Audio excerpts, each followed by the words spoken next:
What's going down, everybody? Well, this is Derek with Summit Trails.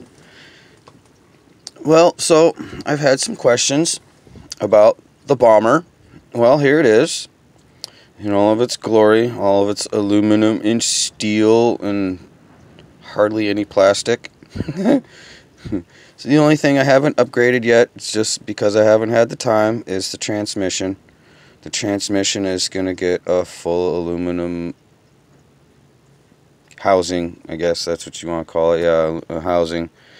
It's already got metal gears in it, so we'll just take those gears out and order the housing and slap it all together, throw it back in there. But of course, got to tear it all apart to do that. But okay, so here is the anti-sway bar. Let's see if I can get it. Here we go. That's what we put on there, and it doesn't quite perfectly fit.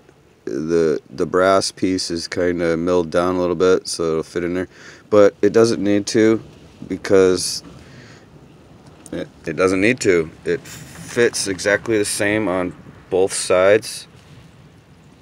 So, and it's all the way to the end of the bar, both sides. It does its job. I chose to use the second hole in, because if you move this out here, it ends up ramping up too far and it hits on the body. Not a big deal. So I just moved the screw in. I still got the pendulum wheels on there. I absolutely love these wheels. You just have to keep them out of the mud. Yeah, you couldn't put them in the mud, but all the mud's gonna go in those holes and end up stopping your pendulum. Pendulum ends up spinning around with the wheel. Well, that's not what you want.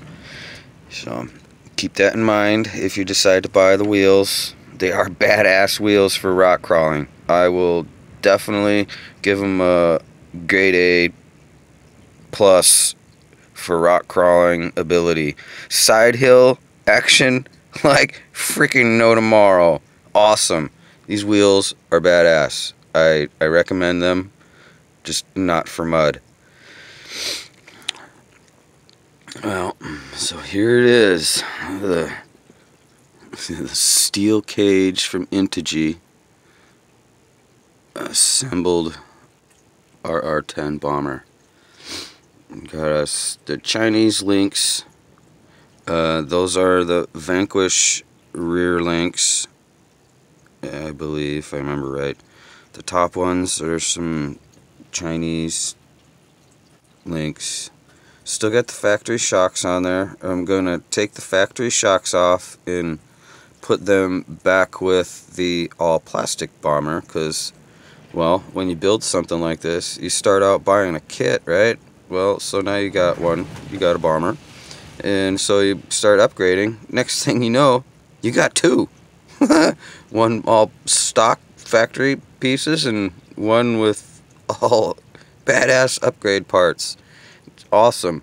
The axles on this thing, almost $400. Integy axles with the rotated housing, and I will tell you, so all these holes, they were open, and so I stuck the little plugs in there, seal those off so mud and stuff can't get down inside the axle.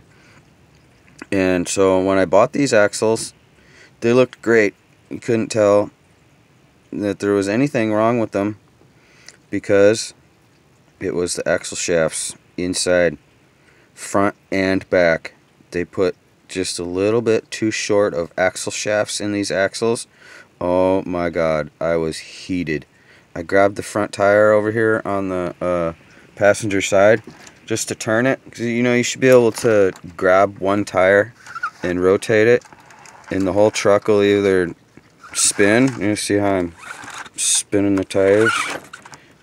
And so I did that, and the inside of that let loose. It wasn't making enough contact with the locker in center of the axle there. Well, it's not centered. You got the offset, but so yeah, keep that in mind when you're buying stuff, that there might not always be what they're supposed to be. Case in point, these axles, almost $400 for the axles assembled, and they were assembled with the incorrect length axle shafts inside. All 4 axle shafts had to be replaced. The 2 in the front, 2 in the back, because they were stripping out the outer edge of the locker, and obviously it won't work like that. So yeah, the axle shafts just weren't going into the locker far enough. But other than that, I'm really happy with it. And you see, I got my Rock anti-sway bar from Curie. That was the most worrisome issue with the cage. And then, if you remember, I was talking about the body post or body panels, the little gizmos that hold the body panel in here. You wrap around the steel tube and you run your screw in through it. Well, so I only used 2 for the body, and there's nothing holding the back of it in, so it can just lift up. If I had 2 more of those little gizmos, I'd put them back here, but I put them up on the roof here for the front. Let's see if I can get in there and see it. There they are. So I used 2 of those for the roof, so the roof wouldn't be all flopping around and retarded. And I used 2 of them for this, and there are no mounting in the back either side. And we still got our white skeleton helmet and our black skeleton helmet in there. They are both factory plastic axial helmets. The white one came with my SMT-10 Gravedigger, and the black one came with the Bomber here. The Bomber actually came with 2 black skeleton helmets because there's two people, I guess. So they gave you 2 of every helmet in the Bomber kit. So you have a choice of what to use. But so, alright, that's it for now. Oh, and one other thing. I mounted my my speed control on-off switch right there. If you can see it there. On, off, on, off. Oh, I forgot. I haven't run my screw all the way in there yet. I gotta do that. My switch will fall out. Alright. I hope you guys like it. I'll see you later.